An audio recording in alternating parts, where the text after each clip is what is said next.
Hey, how's it going? Sound backwards? Excuse me a moment. No, it is not. Good. So, I have some cards. I actually had a few to start with, and then I discovered that I had stashed another couple away, and I was like, oh man, I forgot to use those last time. So I have a total of 4 Declarations of Mary Magdalene cards. And before I start with those, I wanted to, putting them in numerical order,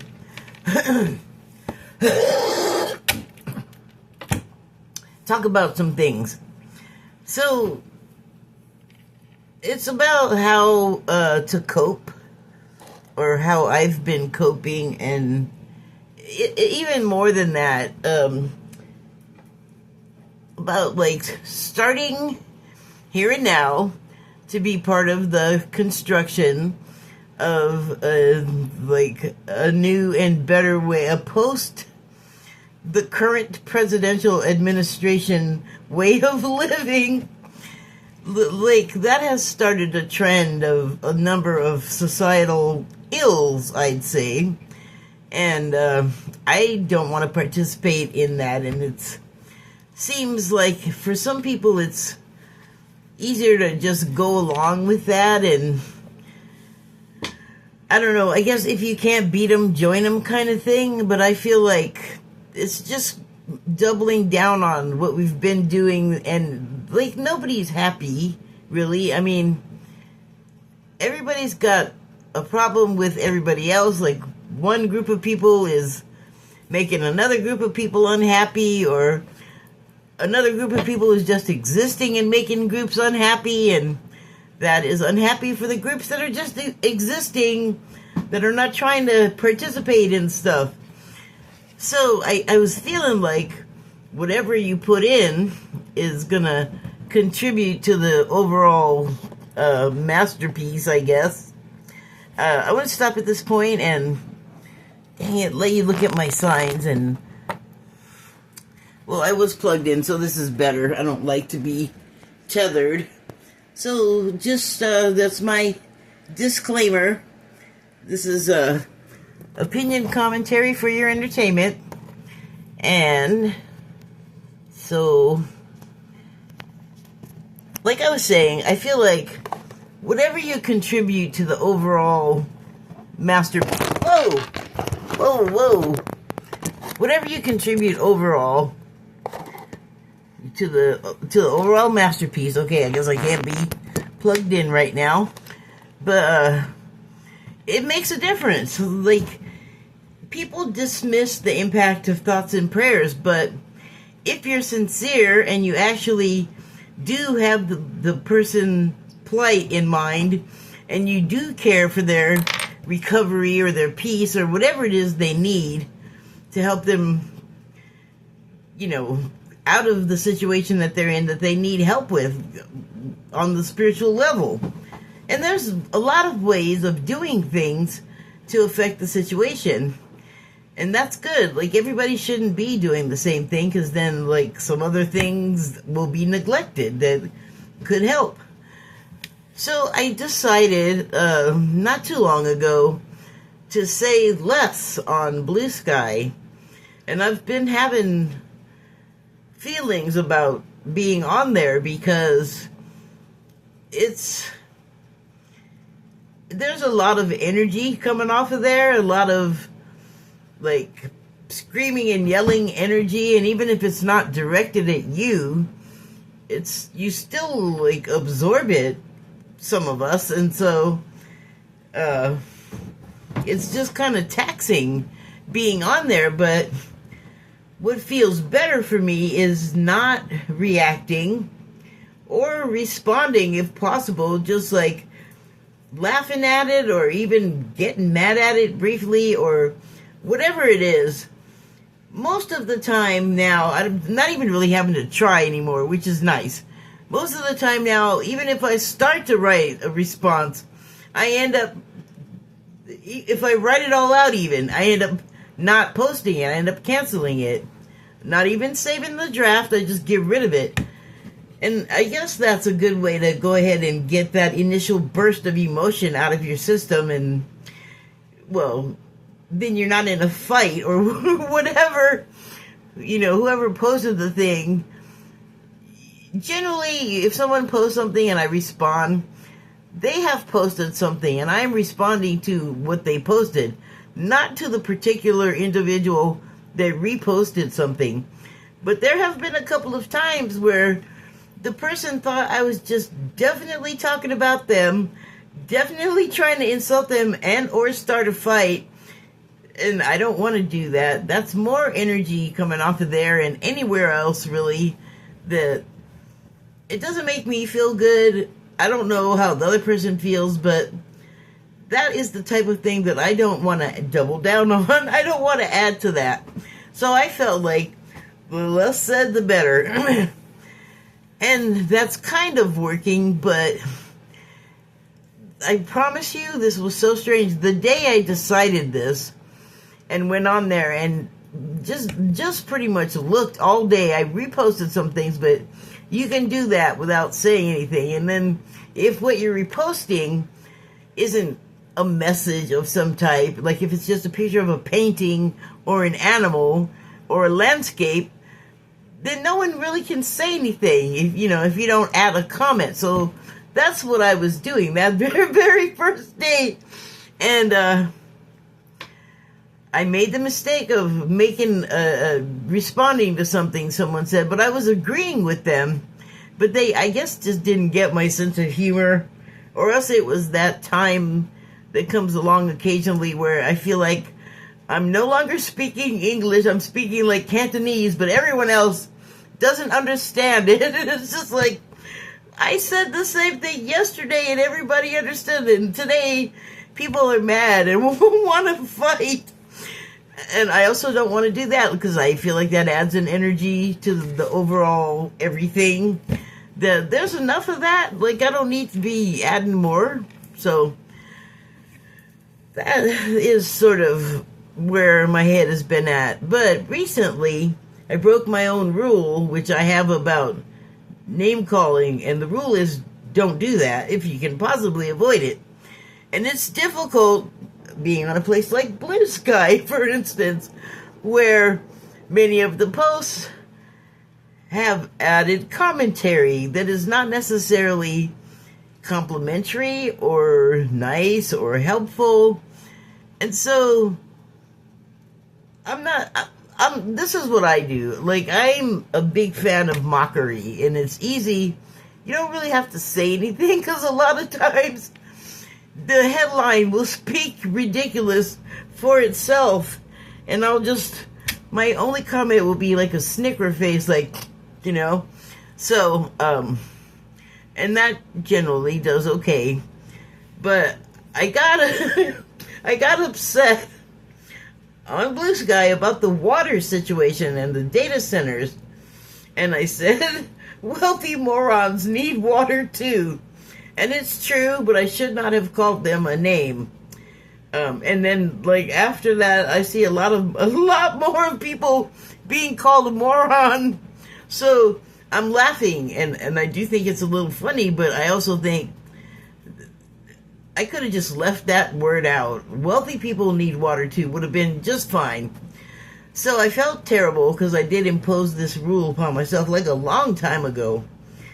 And then this is online, like when I'm here by myself, and like the phone may still be watching and listening, but I am not watching and listening to it. I'm just living my life and maybe watching something and having some feelings, and the result of having the feelings is an outburst of language occasionally or always or whatever. But I try to keep that to myself. I try not to get personal with people, especially online, because somebody getting personal with you is like 99.98% somebody that you don't know and you're never going to meet. And it's like, don't get mad. They don't know shit, right?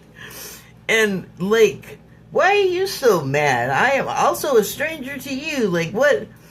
Why are you giving all that energy to someone that's not really going to impact your life unless you start throwing language at me that I feel or someone else feels like they have to answer?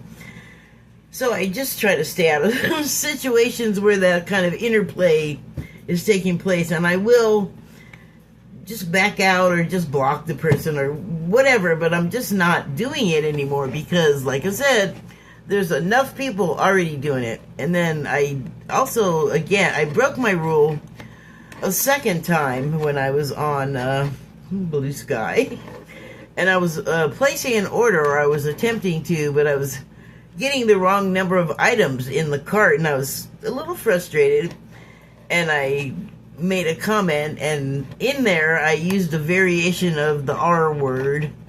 I hate the way we do that like we're 3-year-olds.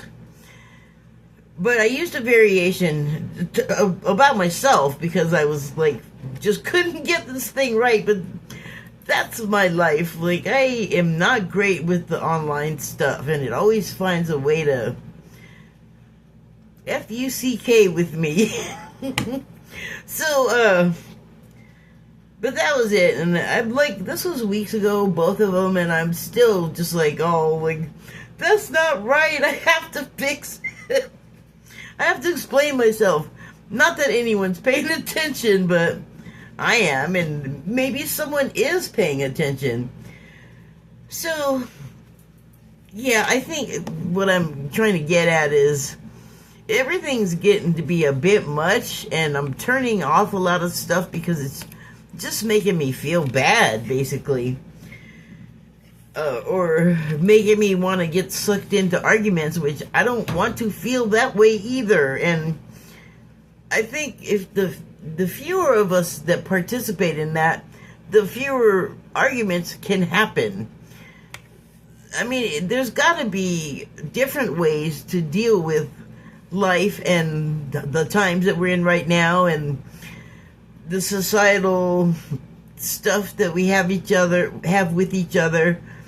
Like, we've done the same thing with all of that stuff for a long time, and what's changed? It's just gotten more extreme, I would submit. So, you know, my thing is like, let's take a left turn, let's just like do it differently than we have been. And I don't know why this is so hard for people to swallow, but are we not mean to each other? I mean, are we not dicks? Are we not snide? Are we not snarky? Come on, you know we are. Is that like going to be the setting always? The operating system's going to be a-hole? Like, no, thank you. I don't want to live in that world. I wanted people to be nice to me, and I want to be nice to people, but it's hard to want to be nice to mean people. But it's so easy, isn't it, to just be a jerk? Like, you just get caught up in it, and before you know it, you're saying stuff, and I don't know if you, like, I have, not recently, but in the past, have gotten so caught up in, not necessarily online, but you get all emotional, and all of a sudden, you're screaming and yelling at somebody, and, like, I gotta get a grip. I don't want to be doing that. So, I mean, you get what you get, right? I mean, not always, because sometimes you can give the best and still get crap, but that's on them. I say, like, if your intent is, again, not to be an a-hole and not to be crap to people, you have to try. You have to put in a little effort. And let me just tell you, it ain't going to go over easy. People are not going to be like, yeah, that's a great idea, let's do that. You're gonna possibly hear what I have heard, which is, I can't just be nice, that's not gonna fix everything. It's not gonna fix everything, but it's a start. And it is hard, right? Like, people will, like I said, they will argue with you about it. Like, I'm like, why not just be nice? That's easy, isn't it? I mean, it's not cool, and it's not like what everybody's doing, but who wants to do what everybody's doing? Like, loser, get an individuality. Okay, so Here are the cards that I pulled. And the first one, I just put them in numerical order. I don't always do the numbers on these because I don't know. I just don't. But a 23, just generally in numerology, is an angel number. And these are declarations of Mary Magdalene cards. So, yeah, I would say that she's pretty much from the angelic realm. So this card reads, "Thou shalt not know thy divine self when thou let thyself be detained in the false perception of materialism." This card, I feel like, is so endemic of what is happening right now. Take the Strait of Hormuz. That's all about money. It's all about materialism. It's all about pushing and shoving for the rest of us to see, while, like, the leaders here, or the people running the government, let's say, I'm so, like, it's hard for me to call the administration that we have in my country right now leaders, because leaders that, in my opinion, so, it is that, I think, and then, like, the way that I've been talking about these two subjects quite a bit lately, but the obsession with weight loss with the GPL-1s, and then, like, the looks maxing, where it's like, or I think it is, what is that thing? There's a clinical name for it when you're just unhappy with your appearance. Something morphicism, anthropomorphism, maybe that's it. But it's when you're unhappy with your appearance and you start changing it. And I think what it looks like happens is people lose the ability to stop, for one thing, like it's an addiction. And then for the other, they stop being able to recognize what they used to look like and what they were going for when they started with the changes, because what I'm referring to is someone that starts making cosmetic alterations and then just keeps doing it, and then they end up looking real weird, to be honest. But that's like a sign of your mental state, and it's disordered when, like, you can't look at yourself and accept your appearance. Like, it's that simple, I think. Like, you become unable to accept what's in front of you, and then, like, everything involved with that sort of self-esteem and appearance and how we're viewed by other people, it just gets real distorted, and then our emotions get messed up. And I'm not, sorry, I'm bilious, but I'm not a doctor. I have no accreditation. I just have lived a while and just have, like, seen people doing things in a repetitive manner over time. So you make observations, you have opinions, and that's what I'm sharing with you. So the next card is the number 30. I got nothing for that except 3 is the Trinity and all of the associations that go along with that. This card reads, "For what one seeks is thou that one has become as 2, and that hath borne 3, the Trinity that always remains 1." So, I believe this refers to a pair, a couple, coming together in such a way that it could refer to giving birth. It could refer to the two having offspring and that creating a third. But what I think it is referring to is the divine masculine and the divine feminine. And when the two are together, it's not as much about they complete each other, but it is that they become complete individually as a result of being together. So that's, I think, an unusual dynamic in relationships, because there's always, I think, a sort of power imbalance, and someone wants to wield it and expects the other person to be subservient.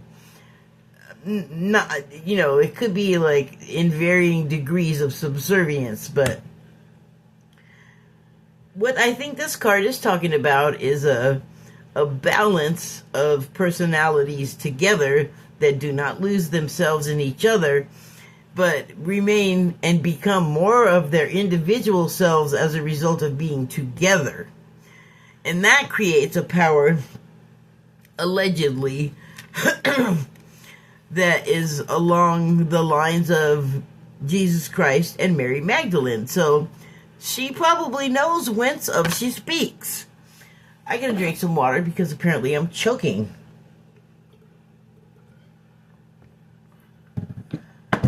Okay, so the next card is the number 31. If you add the 3 and the 1, it's a 4. That generally is a foundational number, so, representing a base or a foundation. And the card reads, "Our truth is that which dwells in our hearts, not our heads." So, this is taking me back to what I was saying about how easy it is to get angry. And when you get emotional and out of control and you just sort of start saying anything because you kind of want to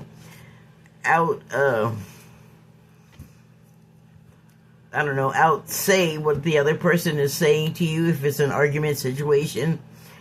And what can happen is that we just get so caught up in our emotions that we just start saying anything, and it might not be factual, and it might be hurtful, and it might be something that you held within for a long time that came out of you that no one, including you, was expecting you to spit out for everyone to hear. So I think that's what it talks about is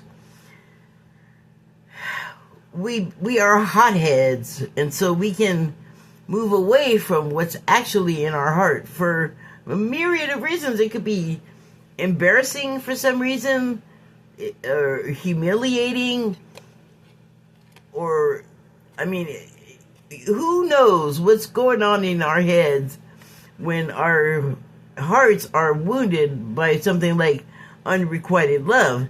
And so it's not that, like, a blame situation is not operable in what I'm saying here. People will do that, understandably, but especially in the situation I'm describing, it's not really about a he did, she did, or whatever the gender is. It's not about a he said, she said situation. It's about, what I'm saying is, when we get all hotted up emotionally, I guess it's sort of like when you're drunk and you get that in vino veritas, and you say what you really mean instead of what you say for bluster and camouflage and deflection and whatever else.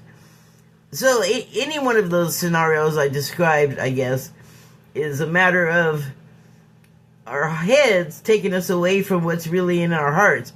And sometimes that just means we're fearful of exposing that. Like, it's, not the shame of, like, being in your underwear in your class, like, if you're having that dream, but, just that you don't want anybody to see, like, your tender bits, like, I don't know, like, a lot of us will cover it and hide it and protect it as if you have no heart.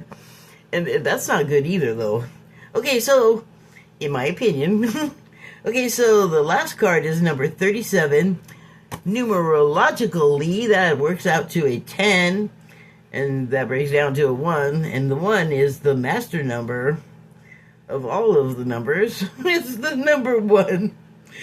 Okay, this one says, to see with the eyes of the heart is to see beyond all time, space, and reality. Okay, that's kind of deep, but I got one for you. So this kind of goes along with what the other one was saying about the heart, because it's your true vision, right? It's where you know who you really are, like where your truth lies. That's what I think. I mean, you have your gut too, but man, those two are right on top of each other. Your heart and your gut. So I can't imagine that they're too far apart in sort of regulating that heart space. So to me, this is saying that in your heart, you are, for instance, a starseed that is here at this kind of gnarly time when it is like dangerous and bold and kind of stupid to expose your heart the way I was just saying that people fear to do. But in this case, I feel like it's for all of us. It's for this all hands situation that we have going right now. And what's happening now was actually prophesied back in the,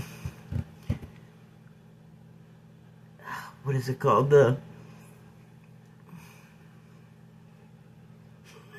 It's an apostle writing, the Apocryphon of John, I believe it is, which was discovered in Nag Hammadi in a clay container hidden because of what it was talking about. But what it was talking about are the times right now where good and evil are sort of fighting for supremacy, where it seems like a lot of the structural society and the way we used to run it has been flipped, like where it was a good deed to, feed the hungry and house the homeless, and our government here in the U.S. has done their best to try to remove all of those sort of helpful safety net, helpful. Well, they just help. Like a lot of times, you can get help, but you have to also do something too. Like with unemployment here, like if you're gonna get it when you're not working, if you lost your job and you're eligible, you can't even just easily get unemployment when you're unemployed. You gotta justify it. So, but if you get it, it's not that much. It's certainly not what you were making. So it's almost enough. They love to give you almost enough with the social services. And so you still have to be looking for a job. Like you have to report where did you go and look for a job, and because they're not going to help you unless you help yourself, which that's pretty conditional, and that's not like Christian love. Okay? It's not like there's not supposed to be a string or an expectation. But the time, space, and reality. Let me just read the line again. To see with the eyes of the heart is to see beyond all time, space, and reality. So that also is, to me, talking about why the people that know they're here for a reason, like starseeds or whatever type of moniker you want to hang on yourself. But if you came to be here in this time where it is a struggle for, are we going to do right by each other and be care for each other, look out for each other's best interests and protect each other from whatever it is, physical harm, financial harm, emotional harm. We have to, as a group of people that care, of people with a heart, we have to come together somehow to counter this other narrative that is like taken over. And again, it's that hard thing of like, you have to face it with love. You have to face it with heart. We've already done the facing aggression with aggression and the fighting fire with fire. And now the fire is just bigger and worse. So we have to do something else.